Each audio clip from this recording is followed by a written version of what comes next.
Assalamualaikum warahmatullahi wabarakatuh. Salam mahasiswa, salam budi luhur. Perkenalkan, nama saya Muhammad Rafiq Fauzan, NIM 181250039. Saya akan melakukan tugas wawancara mata kuliah interpersonal skill dengan dosen Ibu Linda Islami, MSc. Untuk tugas wawancara kali ini, saya akan wawancara dengan orang yang baru saya kenal. Untuk lebih jelasnya, kalian bisa langsung tonton nih di video berikut. Penasaran kan? Check this out. Halo, di sini kita udah sama. Sebelumnya perkenalan dulu kali ya Kak. Dengan siapa di mana? Dengan siapa di mana? Dengan saya Murni Rahmania di sini. Tinggal di mana Kak kalau boleh tahu Kak? Saya tinggalnya di alamat lengkap nih. Ya boleh.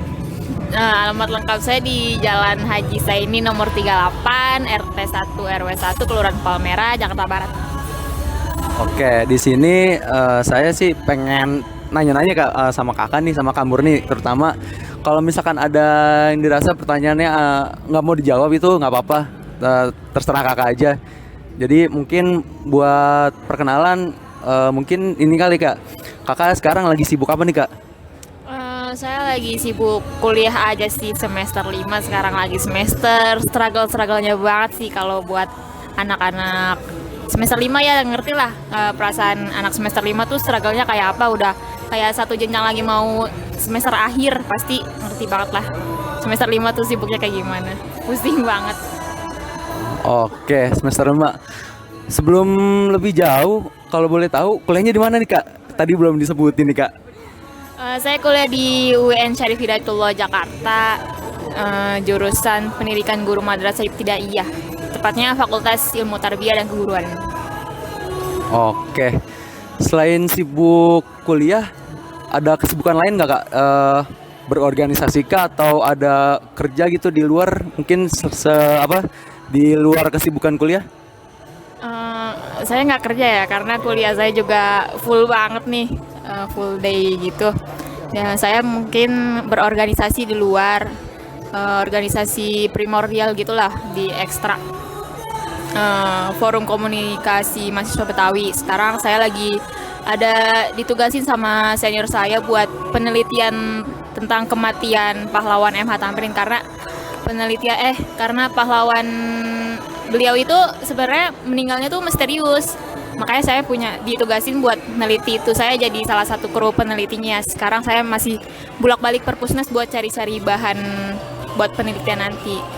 Nanti sih rencananya kita mau bikin buku. Nanti di situ bakal dijelasin gimana yang jelas kematiannya MH Tamrin tuh kayak gimana yang jelasnya. Karena ada rumor-rumornya dia tuh antara dibunuh atau sakit atau emang meninggal karena umur, itu masih misterius. Jadi kita masih nyari-nyari di koran-koran zaman dulu tuh, zaman 1940-an lah. Saya masih sekarang kesibukan lainnya bolak-balik perpusnas sih, nyari-nyari arsip. Oke, dari cerita Kakak yang udah diceritain, berarti Kakak ini tertarik nih sama seputar sejarah-sejarah nih. Itu gimana Kak? Kenapa deh awal ceritanya tertarik sama sejarah itu gimana? Sebenarnya sih gara-gara saya kemarin tuh bukan dijeblosin sih. Jadi tuh organisasi saya ikut lomba video gitu, video tentang bangunan bersejarah. Nah, karena saya kreat kayak kita itu depan belakang sama Museum MH Tamrin di Jalan Kenari 2 Jakarta Pusat. Jadi kita ngangkat tentang beliau, tentang Museum MH Tamrin itu. Nah, saya ditugasin sebagai pegiat sejarah. Padahal saya bukan apa-apa, saya cuma talent di situ. Nah, berawal dari situ saya jadi kayak lanjut ke terus-terusan gitu. Pertama dari lomba. Nah, kebetulan sih kemarin belum menang, jadi mungkin senior saya tuh belum puas apa gimana, saya juga nggak ngerti. Jadi saya ditambah tugas gitu, jadi peneliti MH Tamrin, karena emang beliau ini kan pahlawan nasional dari Betawi. Karena kita juga forum komunikasi mahasiswa Betawi, jadi kita ngangkat banget pahlawan Betawi. sebenarnya dari situ, bukan karena saya emang tertarik sama sejarah, karena emang saya dicoblosin. Gitu sih.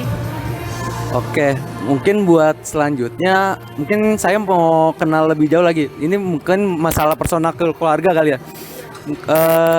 Kak Murni ini dari berapa bersaudara? Saya kebetulan 2 bersaudara. Saya anak pertama, adik saya cowok. Udah. 2 bersaudara. Adiknya cowok apa cewek? Iya cowok. Sekolah di mana? Sekolahnya mungkin Raffi tahu di Asadatul Abadiyah, SMK Asadatul Abadiyah. Oke, biasa. Untuk pertanyaan selanjutnya nih, kita bicara lebih ke personal lagi ya. Untuk hobi sendiri, Kak Murni ini punya hobi apa sih, Kak?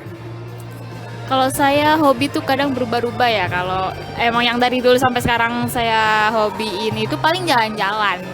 Jalan-jalan aja kemana aja nggak jelas, yang penting jalan-jalan. Saya Traveling ya, Kak? Traveling.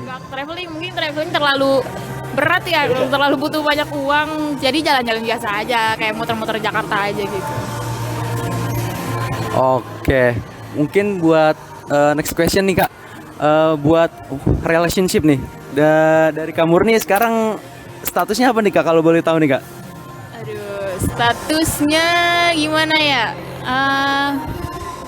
Status Iya. dari Status hubungan, apakah single, apa berpasangan atau gimana nih, Kak? ditanya gitu juga bingung karena dibilang ada pacar juga bukan pacar, dibilang teman biasa juga bukan teman biasa, ya pokoknya ada satu. Berarti statusnya nggak jelas nih, Kak? Apa gimana, Kak? Iya nggak jelas, nggak jelas. Oke.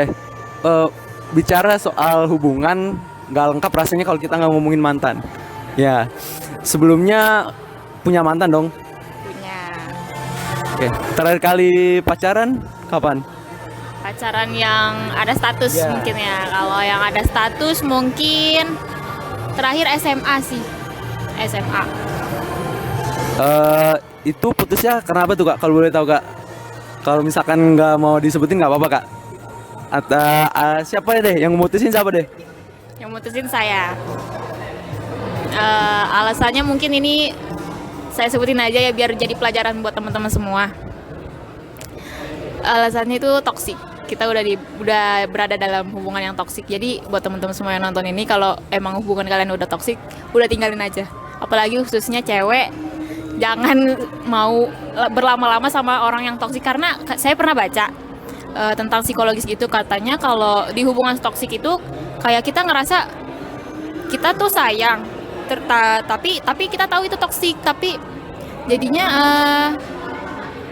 rasa sayangnya itu kayak ya udah deh nggak apa-apa, nanti juga berubah. Nah gitu terus kalau didiemin kayak gitu terus nggak bakal ada ujungnya, karena yang namanya toksik, kalau udah sekali toksik harusnya udah ada apa namanya, ciri-ciri toksik nih, harus udah segera ditinggalin, karena toksik itu makin kayak snowball. Jadi dia didiemin makin lama makin lah, daripada nantinya kita kenapa-napa kan mending saya tinggalin dari awal-awal.